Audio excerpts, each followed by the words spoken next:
Especial de prensa en Iquique Televisión, en esta oportunidad para conversar con la cientista política, académica de la Universidad Arturo Prat, en esta modalidad de teletrabajo, con Antonia Santos desde Santiago. Antonia, ¿qué tal? ¿Cómo estás? Gracias por Hola, acompañarnos en esta entrevista. muy bien, gracias a vosotros por la invitación.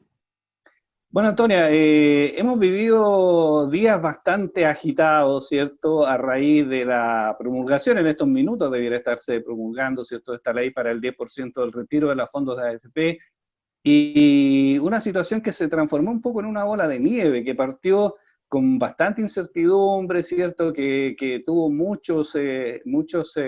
¿cierto?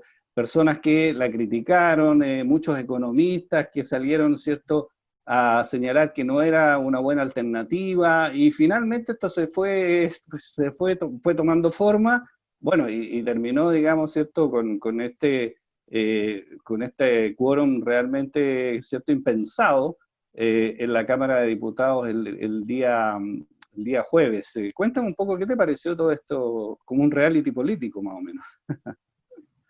Sí, pero bueno, también se puede interpretar de otra forma, porque tiene un sentido muy práctico, ¿no?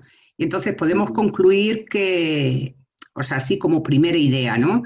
Que hemos estado a la altura de las circunstancias, ¿sí? Y en este sentido sí había como ¿cómo podemos decir? Como un clamor popular, como una opinión pública que era favorable, y eso salía en todos los estudios de opinión, y al final la Cámara, el Poder Legislativo, se puso a pesar de todas las posturas que se escucharon. Evidentemente es una mala medida, a mí no me cabe duda que es una mala medida. ¿Y por qué es una mala medida? Porque esta es una crisis, pensemos por ejemplo que al país le ha caído una bomba, ¿no? Quiero decir, esto es una crisis, es una catástrofe que nos afecta a todos. Y esto estalla.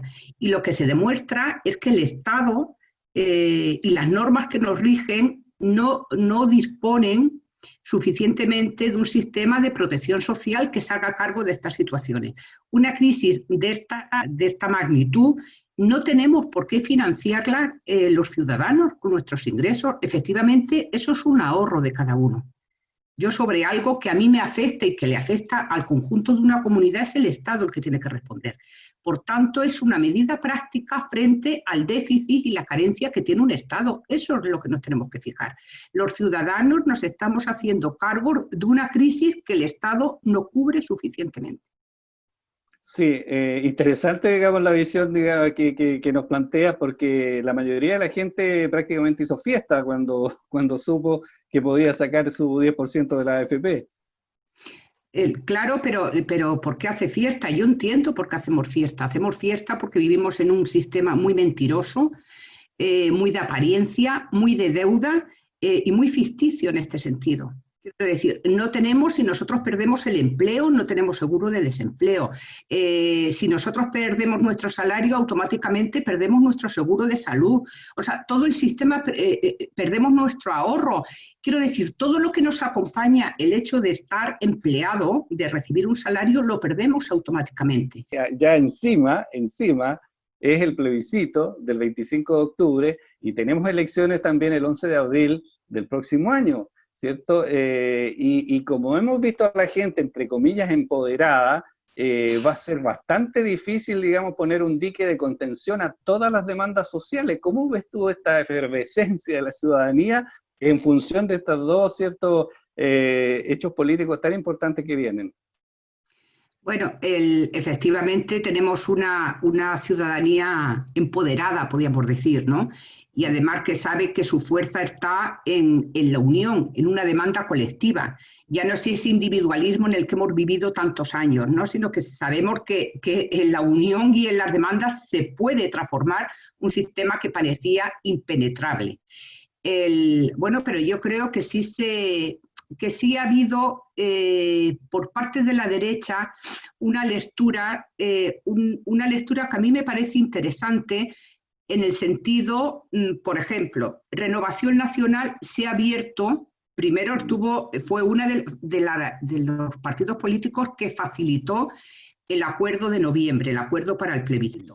Y ahora es el partido político bisagra que va a facilitar lo del 10%. Y fue el partido político bisagra que concretó, por así decirlo, el cambio político, el cambio democrático en Chile. Entonces eso no lo podemos perder de vista. Yo creo que los partidos sí van a tener capacidad de rentabilizar lo que está pasando y sobre todo la derecha, porque cuando queramos preguntar algo va a haber una parte de la derecha que va a decir, pero nosotros sí fuimos favorables al cambio. No nos pueden decir, ¿no?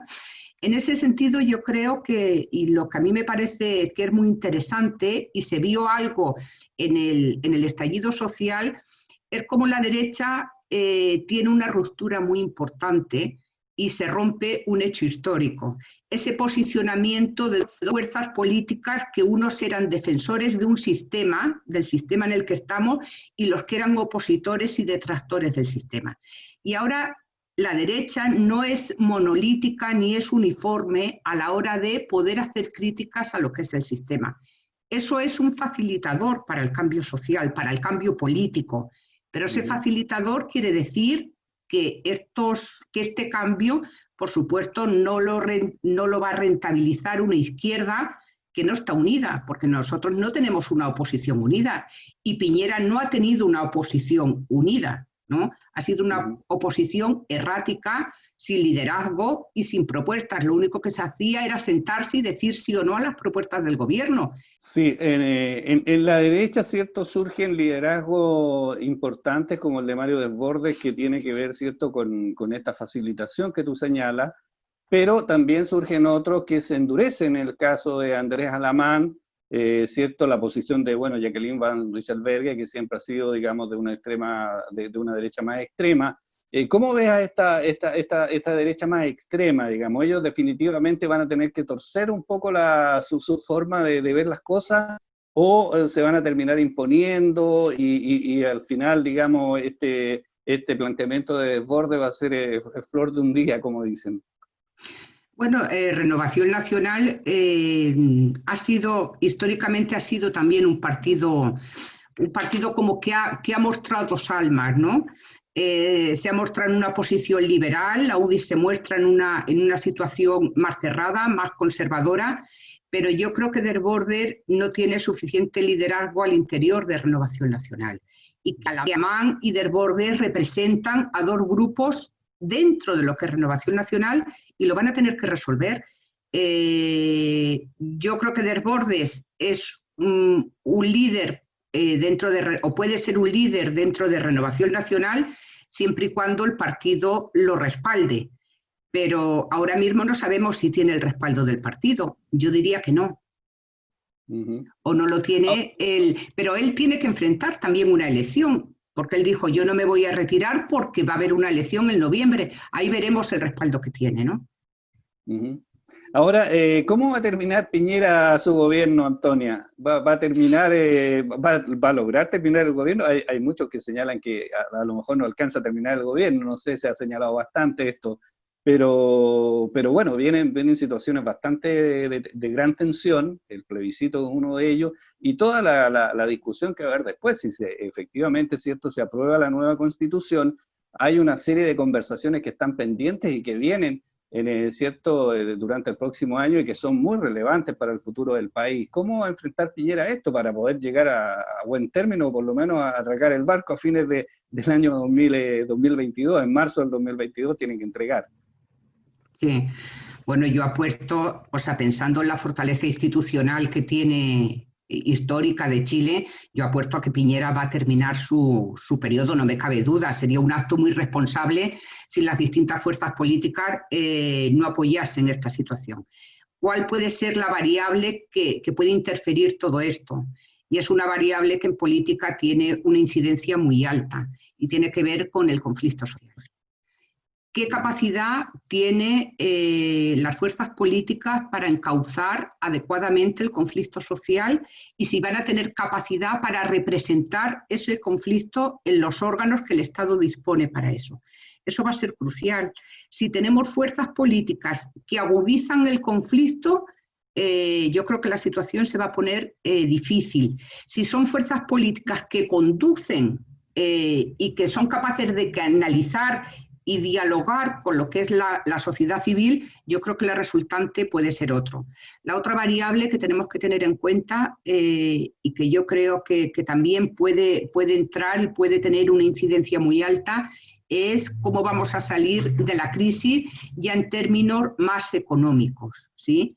Quiero decir, si va a haber una recuperación lenta o va a ser una recuperación rápida, si el modelo va a ser en V o el modelo va a ser en una curva en U, ¿no?